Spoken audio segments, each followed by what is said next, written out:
কেমন আছেন সবাই? আশা করি ভালো।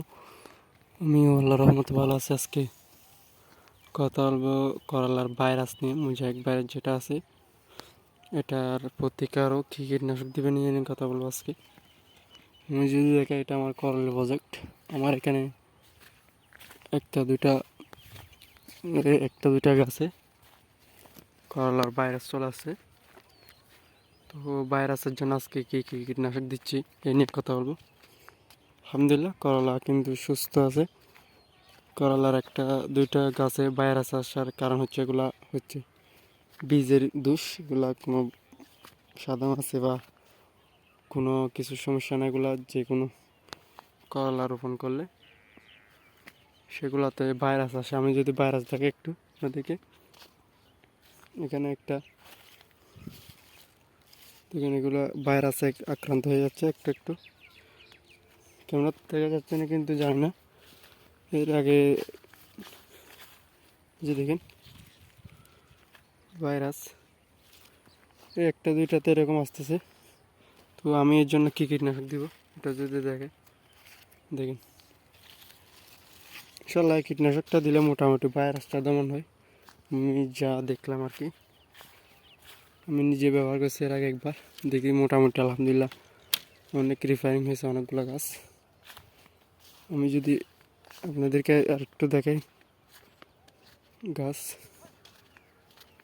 এখানে আর একটা আছে ভাইরাস, ওইরকম ভাইরাস আক্রান্ত গাছ দেখেন।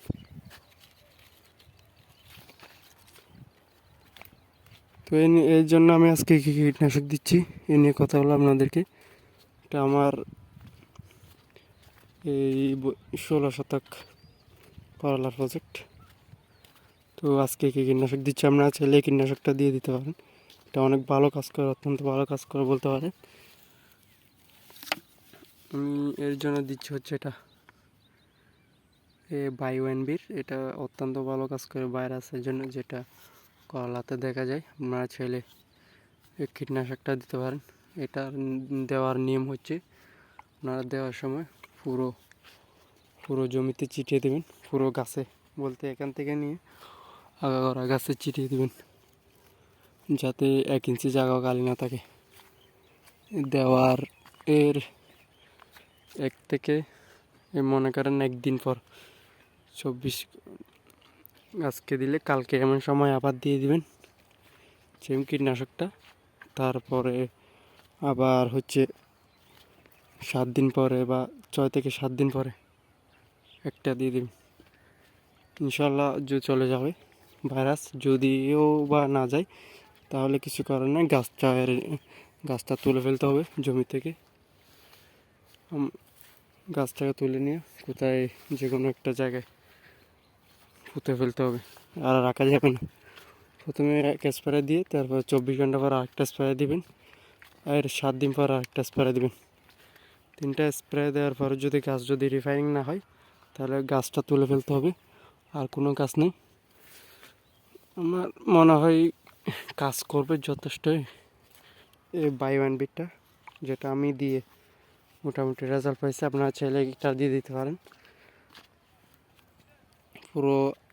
পুরো পাতা যতগুলো আছে সব পাতা একেবারে উপরে নিচ যত ভালো করে ভিজিয়ে দিতে পারবেন তত ভালো হবে। দেখেন দিলে আমার করলা এখনো সংগতি হয় না, কিন্তু করলা বয়স আজকে 50 থেকে 52 দিন এরকম হবে আর কি। আজকের ভিডিও আপনারা চাইলে কীটনাশকটা দিয়ে দিতে পারেন। ততক্ষণ পর্যন্ত পাশে থাকার জন্য ধন্যবাদ। আসসালামু আলাইকুম রহমতুল্লাহ।